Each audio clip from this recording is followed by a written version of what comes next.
I said if he won the presidency, I'll leave Nigeria on exile. So let me clear that up. For him to have won, the people would have had to have voted for him. We didn't vote for him. He stole the presidency. Yakubu and INEC sold him the presidency. The presidency is not an expression of the people's will.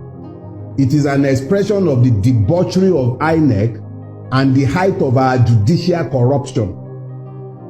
He did not win the presidency. If I had left, I would have been sanitizing and deodorizing a skunk. If nothing else, I rise and fall by my word. And when I said that I would live on exile if this man won, it was so that people will know that I do not believe Nigerians to be depraved enough to be possessed of the idiocy to vote somebody like him into power. And they did not.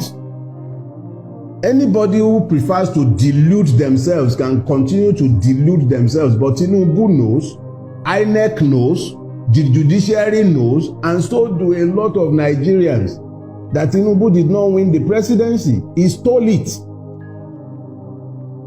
So I'm not leaving because he did not win. It's that simple. That I'm still here is in rebuke of him. It actually cost me a lot more to stay here. It's not just the multiple level of danger that I face on a daily basis by remaining in Nigeria. Because if they will be planning my murder 3 years ago when they were not in power, one of his goons in Lagos State was the one sat at the head of the plot to kill me. They are the ones in power now. Ordinarily, I should run now. But I'm here. I am here because he did not win. He knows it, and every man and his dog in Lagos State knows it. He was beaten resoundingly in Lagos on the 25th of February. He couldn't even make 15% in Lagos. Segun Agbaje, the INEC commissioner in Lagos State, cannot produce the form EC8A for Lagos State up till today. I was the person who was charged by the Obi legal team to collect the election material from INEC. He could not, up until today, INEC in Lagos State cannot give us the form EC8A, which is the polling unit level result. Because they know he lost. He lost woefully. He was thoroughly rejected across the length and breadth of the state that he has held hostage. For 24 years as at that time, he lost. So how much more the other parts of Nigeria? Let them continue fooling themselves. He has snatched it, grabbed it, but he can't run with it. And that's why we are all in the mess that we are in today. So yeah, if he had won, if Nigerians had been foolish enough to have voted for him, I would have left. It wouldn't be because of him. It would be out of protest that I could be stuck with such evil people who would have found the grace to vote for somebody like him. But as I have said, they did not vote for him. They rejected him. He has forced himself on us. And we can't do much about that. For the Lifetime Achievement Award, the final event tonight. That's Thank right. you. That's right. That's right. Yeah, this Lifetime Achievement Award has historical context. So exactly 10 years ago, this month, well, it's past midnight now, it's technically April 1st, but bear with me. 10 years ago in the month of March, in 2015, we had an election, March the 28th of 2015.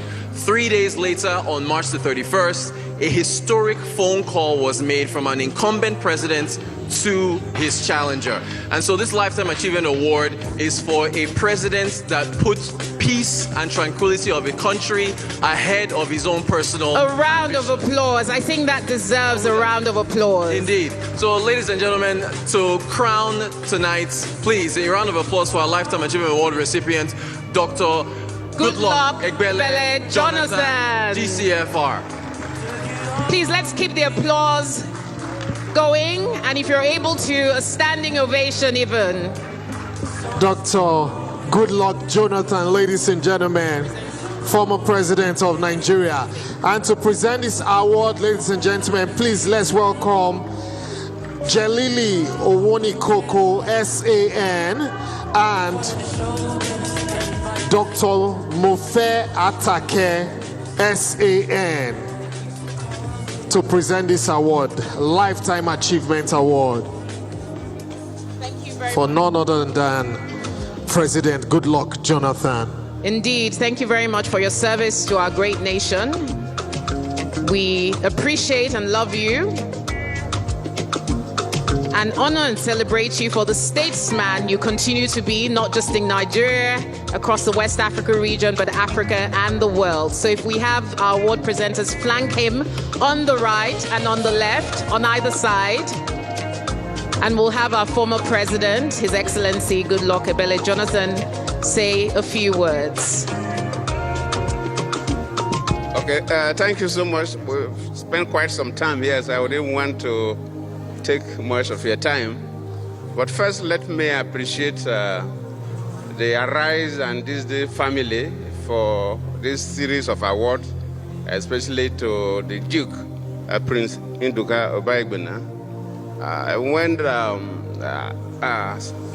people are recognized, it's significant because it sends a message to others. And for today is actually the day we are celebrating our women. I even told Nduka that, please, I should not be an impostor. That today, let us live today for the women, but felt that this is the only opportunity he wants to present the award to me. So I have to thank them. For the women, I have to thank you very sincerely. You are recognized because of your hard work, because of your dedication, and because of your resilience. And you're able to get to the level you've gotten, and you have been recognized today.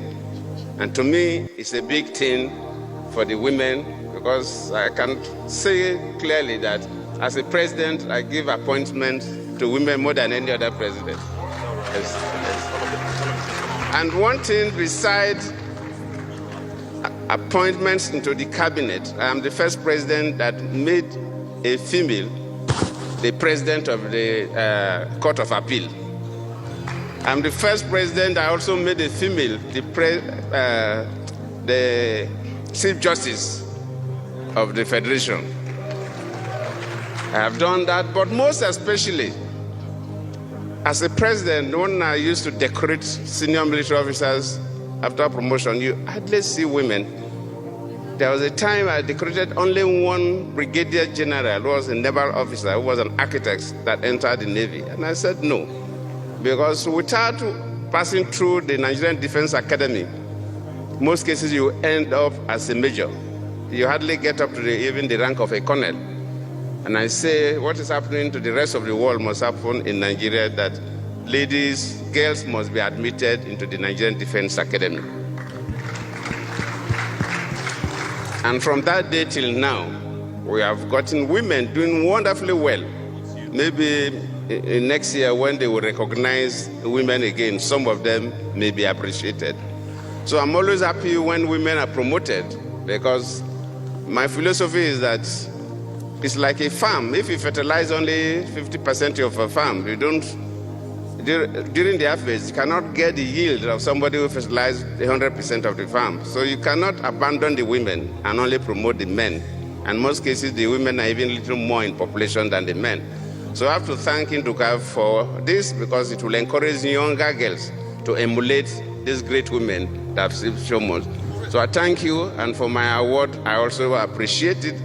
I always say that it's better you receive an award after leaving office than when you are in the office, because when you are still serving as a president or a minister, it's because of the office. But when you leave and you have been appreciated, then people really appreciate you because of who you are.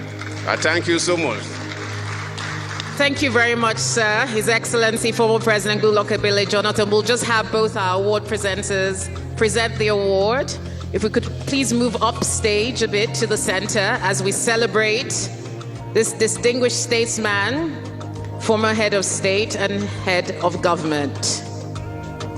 If you could please move forward a few steps, President Jonathan.